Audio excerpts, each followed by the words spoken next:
अब नहीं बचेंगे संभल को जलाने वाले, पुलिस के हाथ लगा कौन सा सुराग, गिरफ्तार लोगों ने उजागर किए मंसूबे। जामा मस्जिद बनाम हरिहर मंदिर को लेकर संभल में भड़की हिंसा के पीछे असली मास्टरमाइंड कौन था, इसकी पुलिस तलाश कर रही है। लेकिन जिस वक्त आगजनी, पथराव और फायरिंग हुई, उस वक्त खतरनाक तैयारी और अफवाहों से उपद्रवियों के मंसूबे कुछ बड़ा करने के थे। वह पुलिस से आर पार की जंग में ऐलान कर पुलिस को खदेड़ने की योजना बना चुके थे। लेकिन पुलिस ने परिस्थितियों को भांपते हुए स्थिति को नियंत्रण में किया।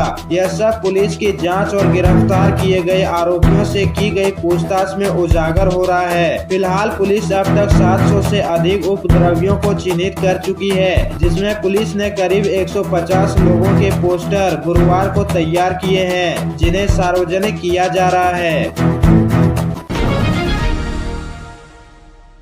साइंस सिटी कंपनी के खिलाफ 2 और मुकदमे दर्ज, रायबरेली की महिला और सोनभद्र के युवक से की गई ठगी।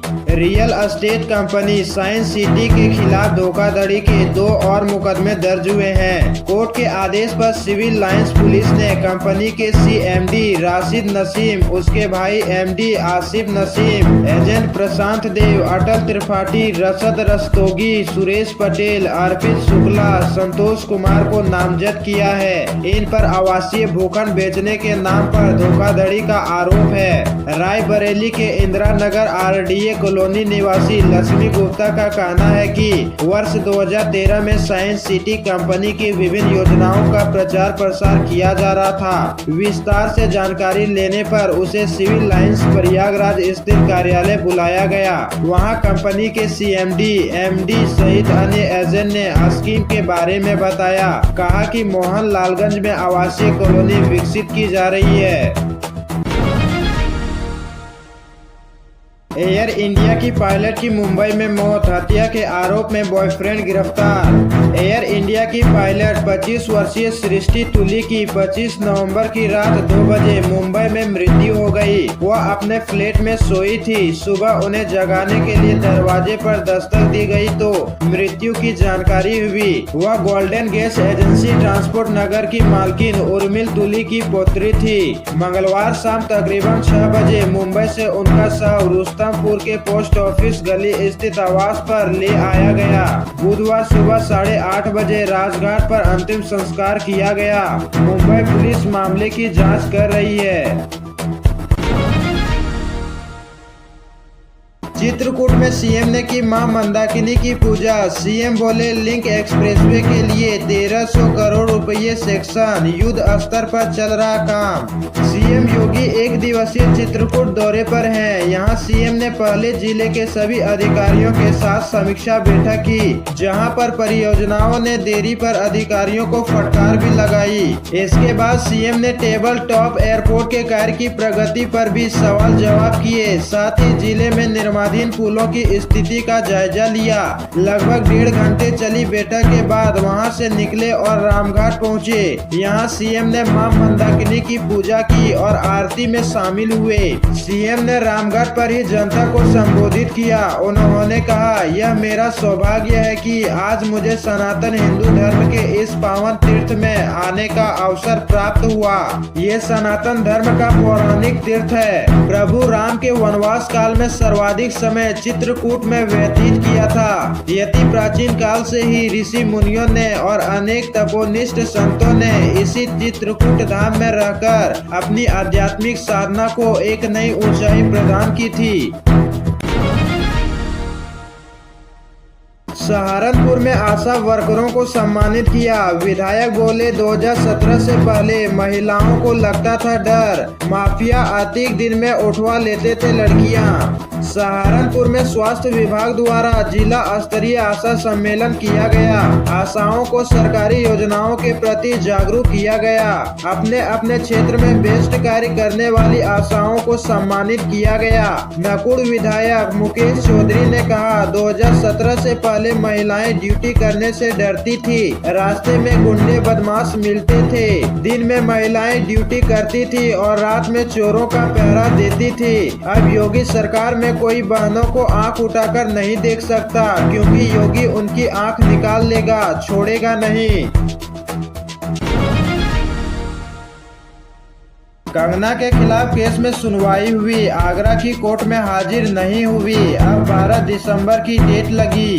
फिल्म अभिनेत्री और भाजपा सांसद कंगना रनौत के खिलाफ आगरा कोर्ट में दर्ज वाद में कल सुनवाई हुई। पिछली तारीख पर कोर्ट ने कंगना को नोटिस भेजा था। ऐसे में कल कंगना आगरा कोर्ट में पेश हो सकती थी। हालांकि कल न तो कंगना पेश हुई और न ही उनकी ओर से वकील आए। अब कोर्ट ने अगली डेट 12 दिसंबर दी है। 24 अगस्त को कंगना ने एक इंटरव्यू के दौरान कहा था, किसान आंदोलन के समय रेप मर्डर हुए, बिल वापसी न होती तो प्लानिंग लंबी थी। इसके बाद उनके खिलाफ राजीव गांधी बार एसोसिएशन के अध्यक्ष रमाशंकर शर्मा ने MP MLA कोर्ट में 11 सितंबर को याचिका दाखिल की थी। आरोप लगाया कि कंगना ने धरने पर बैठे लाखों किसानों पर अभद्र टिप्पणी की, उन पर राष्ट्रद्रोह का केस लगे।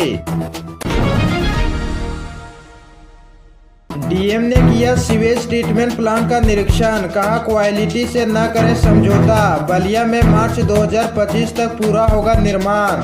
बलिया में जिला अधिकारी प्रवीण कुमार लश्कार ने गुरुवार को निर्माणाधीन सीवेज ट्रीटमेंट प्लांट STP का निरीक्षण किया।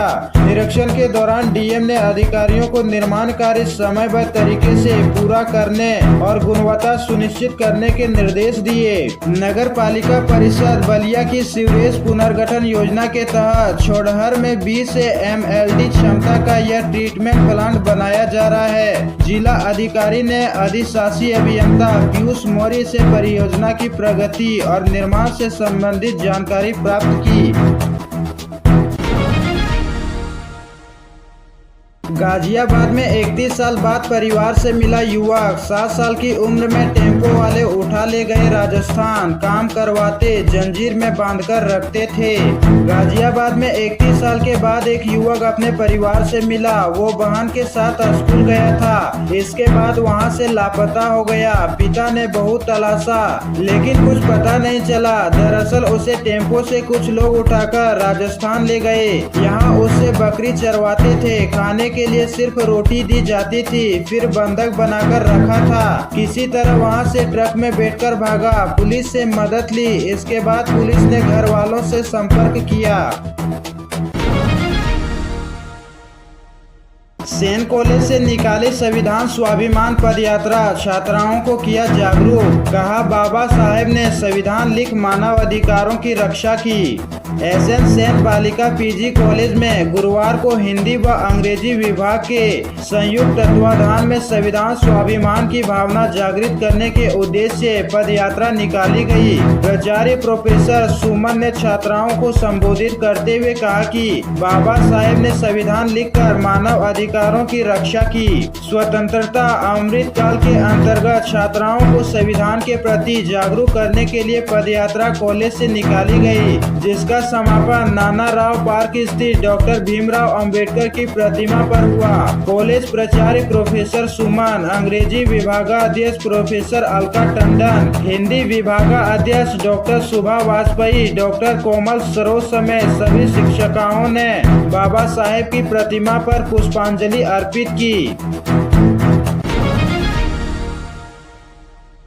गोरखपुर में बना औद्योगिक विकास में पूर्वांचल का हब, 5500 एकड़ में तैयार हो रहा नया कॉरिडोर, हजारों लोगों को मिलेगा रोजगार। गोरखपुर औद्योगिक विकास प्राधिकरण GIDA द्वारा किए गए प्रयासों ने शहर को निवेशकों के लिए आकर्षक गंतव्य बना दिया है। गोरखपुर लिंक एक्सप्रेसवे के दोनों ओर 800 एकड़ में औद्योगिक कॉरिडोर का निर्माण हो रहा है। वहीं धुरियापार में 5500 एकड़ में और एक विशाल औद्योगिक गलियारे की योजना आकार ले रही है। 30 नवंबर को GIDA का 35वां स्थापना दिवस मनाया जाएगा और इस अवसर पर गोरखपुर के औद्योगिक विकास की नई कहानी प्रस्तुत होगी।